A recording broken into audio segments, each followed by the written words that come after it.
we basically only really used storyboards for the rendered cinematics.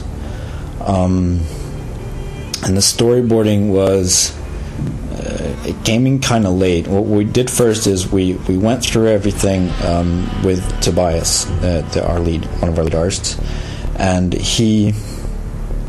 what we basically did was we went through what we wanted to accomplish.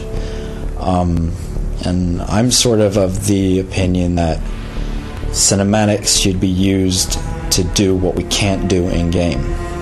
There's a lot of stuff, like I said before, tiny units on a battlefield. How do you present emotions and feelings, and because that's one of the things a lot of strategy games don't do. They don't try to convey this sense of emotion and make you want to really feel for the characters, and that's one thing we wanted to do. So we had a brief discussion. Well, we want to do this and this and this and these settings, because there's always a technical aspect, as in if we want to, let's say we want to place a scene inside a cathedral. Okay, can we build that cathedral, and how long is it going to take? What's it going to cost to build that cathedral? And it's up to our art team, Tobias mainly, to say, well, this is possible, this is not possible. I was moving over to cinematics from being a lead for the in-game last summer, when we discovered that we really needed to get started on these cinematics. In Ground Control 1 we were aiming for having real-time cinematics and making them really lightweight, and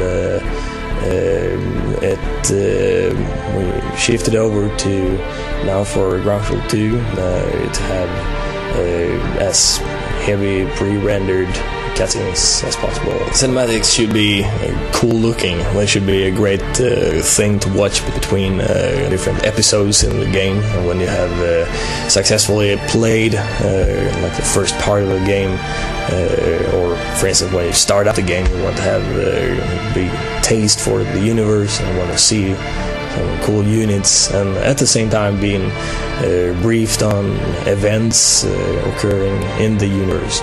Well, first of all, we need this. We need a storyline, and the work tightly with the design team. And we started out by making rough sketches and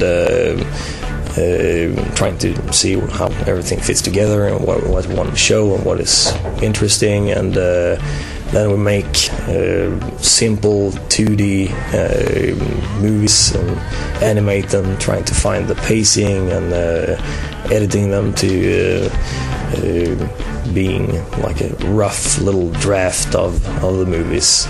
Then we tend to move to Lightwave as early as possible, our main 3D program, and set up really low detailed drafts of all the 3D environments, and try to pin down the camera and have it really done and working as early as possible, since a lot of the work goes into the backgrounds and the 3D environments, as well as the characters and units and so on.